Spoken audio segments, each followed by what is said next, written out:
breve, ¿no? Llevamos un rato ya hablando de Matilde Landa y de la estela de Matilde Landa, ¿sí? Y voy a intentar también que sea complementario a lo que se ha dicho, no sea repetitivo.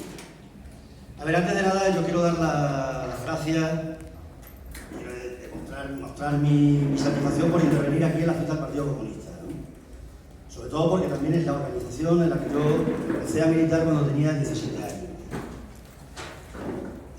Dar también las gracias además, porque si eso ya de por sí es relevante para mí, pues también lo es más todavía, un puñado de satisfacción mayor el hacerlo interviniendo en un homenaje a una revolucionaria gigante, ¿no?, como Matilde Landa. Hay un señor, un filósofo alemán muy singular, Walter Benjamin, seguro que a muchos os suena, que está siendo, que mezcló el marxismo con muchas cosas, están intentando convertirlo en una mercancía cultural, está sufriendo precisamente una de las cosas que él denunciaba, ¿no? Cómo la cultura se convertía en el botín de los vencedores muchas veces. La historia y la cultura en el botín de los vencedores. Están intentando convertirlo en una mercancía cultural y decía, pero a pesar de eso es un personaje, como digo, muy potente. Y decía lo siguiente: la vida entera de un individuo cabe en una de sus obras, en uno de sus hechos. En esa vida cabe toda una época. Y en una época cabe el conjunto de la historia humana. El hecho que todos conocemos más de Matilde Landa es el suicidio, ¿verdad? El suicidio digno de Matilde Landa. ¿Sí? Un suicidio que es un suicidio, es una muerte es morir para oponerse a la muerte en vida, a la muerte, a la traición a los compañeros. No solo a las compañeras de prisión, a las compañeras de prisión, al partido al que pertenecía, al pueblo que se había levantado, que había montado una proeza, que era la proeza de soñar y pensar un mundo sin dioses, sin amos y sin reyes, ¿verdad?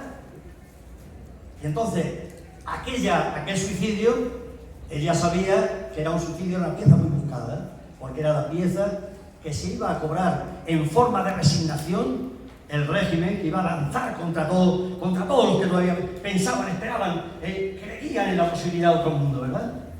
Entonces prefirió morir, pero una muerte, un suicidio, como digo, una muerte contra la muerte. Una muerte contra la vida, ¿verdad? O sea, perdón, contra la vida que no merece ser vivida, ¿sí?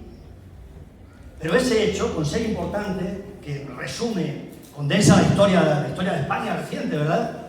La barbarie del fascismo, ¿sí? De intentar hasta el último extremo en la prisión doblegar a sus adversarios, y también la dignidad de los vencedores, ¿verdad?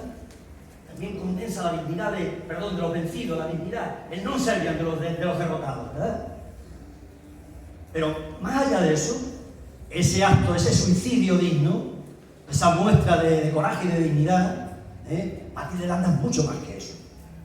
Matilde Landa es mucho más que eso, y sería bueno, y yo por eso voy a introducir algunos elementos aquí que creo que son necesarios para hacer también para cogerle la estatura del personaje. Una estatura enorme, una estatura que tiene, yo en un escrito hace poco lo mencionaba algunos referentes, ¿no?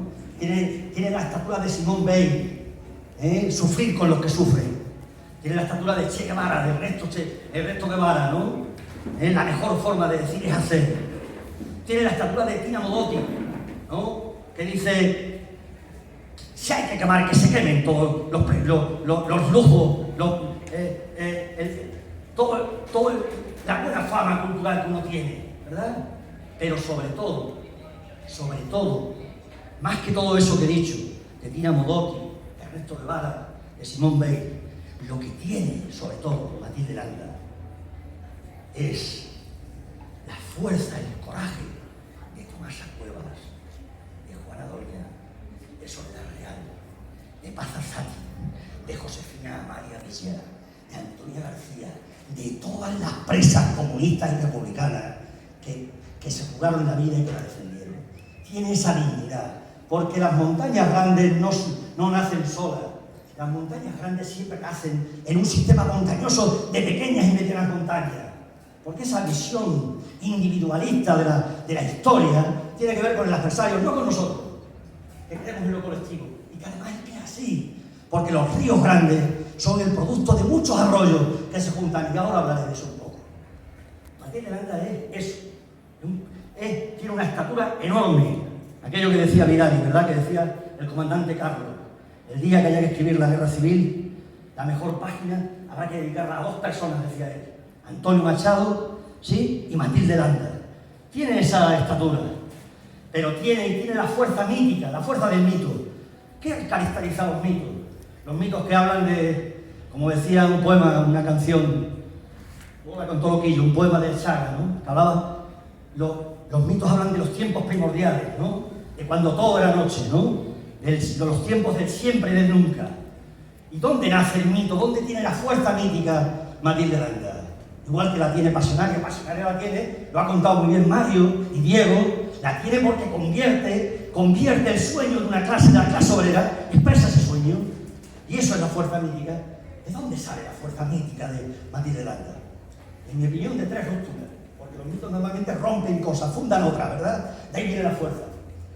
Primera ruptura de Matilde Landa, con su clase. La primera ruptura de Matilde Landa es con su clase.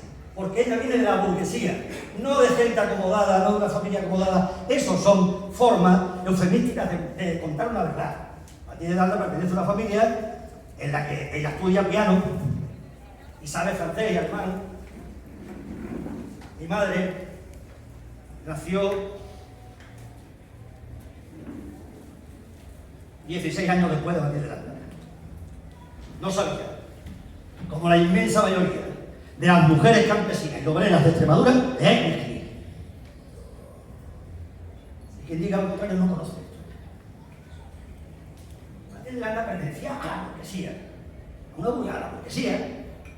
burguesía, y creo que es un error brutal pretender trazar una línea de continuidad entre la burguesía ilustrada de la institución libre de enseñanza, que hay que reconocerle, por supuesto, su papel fundamental de la pedagogía racionalista y todo lo demás, pero trazar una línea de continuidad entre la burguesía ilustrada liberal del siglo XIX y principios del siglo XX con el movimiento obrero revolucionario de la República. Es un error brutal.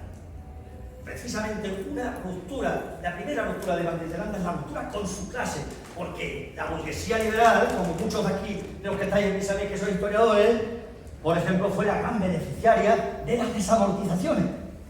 Porque claro, podían estar en contra del clero, pero estaban a favor de la propiedad privada. Y estaban en contra del movimiento obrero, que en Badajoz había movimiento obrero a principios del siglo XX, y no estaba el padre de Matilde Landa. Matilde Landa era un hombre honesto, o sea, Rubén Landa, pero no era alguien del movimiento obrero.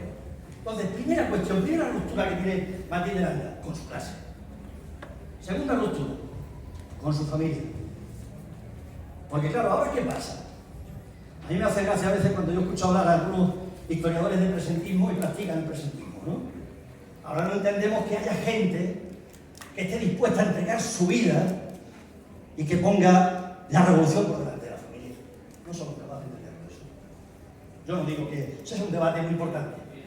Una película preciosa que es Calle Santa Fe, de Carmen Castillo, que hay un debate enorme entre las hijas del MIR, de la gente del MIR, cuando decidieron que volvían a la clandestinidad y se quedaban los hijos en Francia.